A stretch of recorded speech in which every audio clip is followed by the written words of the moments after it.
Hello, and welcome to the Community Planning Grant Program Guidance webinar for the fiscal year 26 round of the Community One Stop for Growth.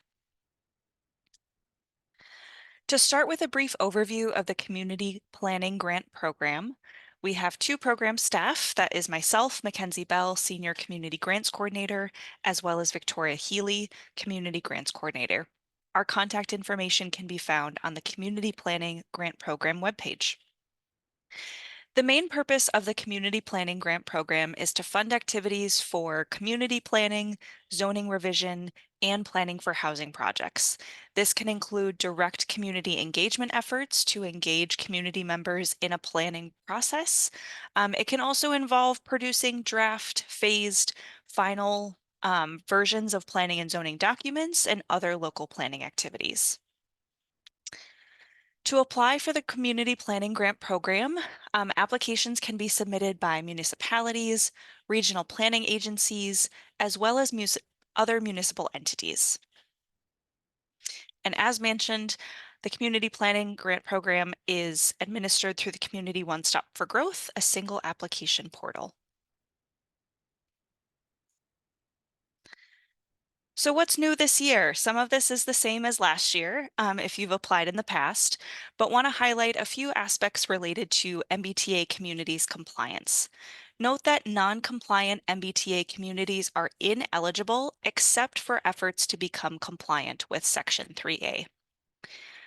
Applications for Section 3A compliance efforts are also going to be evaluated on an early action round. We may be issuing earlier awards specifically for these applications.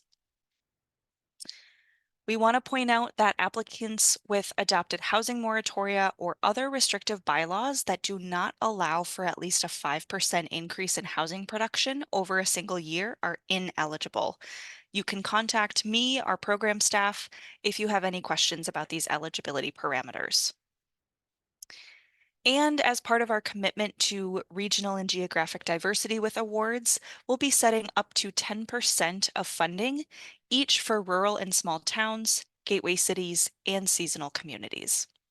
You can find all of this information and more details in our published fiscal year 26 Community Planning Grant Program guidelines. Where does community planning fit in the one-stop? Squarely under the planning and zoning category. So as you'll see, Community Planning Grant Program will fund applications related to community plans, zoning revisions, and planning for housing.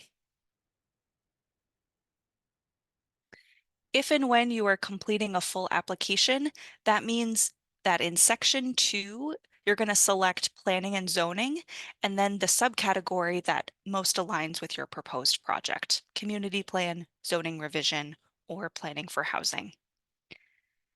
One Stop has a ton of resources, including information on how to complete the full application on their webpage.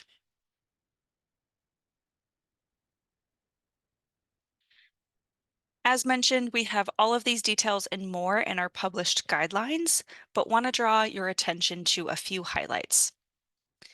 The maximum award for single applicants is $150,000. We will consider awards over this maximum for joint or regional applications on a case-by-case basis, and while local cash match are not required, applications that do promise a 10% local match will get bonus points during application review. This is a 2 fiscal year grant, meaning that if and when awards are made in fall of 2025, those projects must be completed by June 30th, 2027. That's really important to consider if and when you are submitting a full application. Some more details about an eligible use of funds for this program. So again, this could be related to creating a community plan, like a master plan, a downtown neighborhood or corridor plan, creating or an amendment to an urban renewal plan, housing production plan, creating a plan or amending a plan to align with the state housing plan or regional goals, as well as a regional plan. Also, a variety of zoning activities related to 3A compliance, related to ADU updates and regulations, zoning revisions to adopt pro-housing revisions that qualify for simple majority voting threshold, comprehensive zoning review and revision projects, and then a whole site of or a whole slew of activities related to planning for housing, which can be planning for housing on specific parcels or sites. These grant program funds cannot reimburse staff time or training or any activities related to the assertion of GLAM.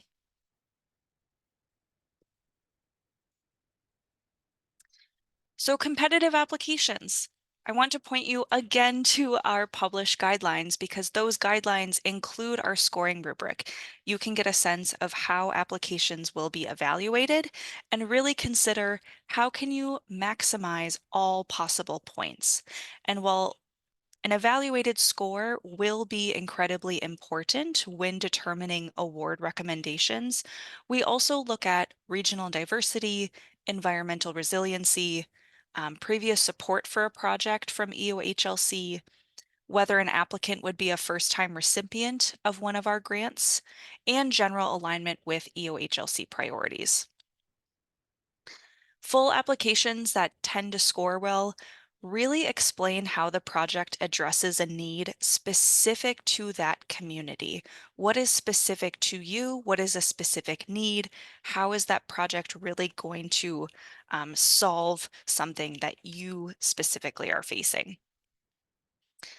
Applications that are competitive and score well also outline a really detailed scope of work, make it very clear what the project will be doing, and that it can be achieved within that 2 fiscal year grant timeline.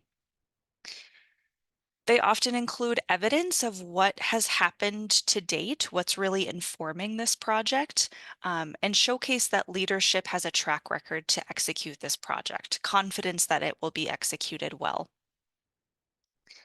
And competitive applications often showcase that they have a feasible and defensible cost, understanding how that project is going to be fully funded, and that it really will tackle the detailed scope of work that has been outlined.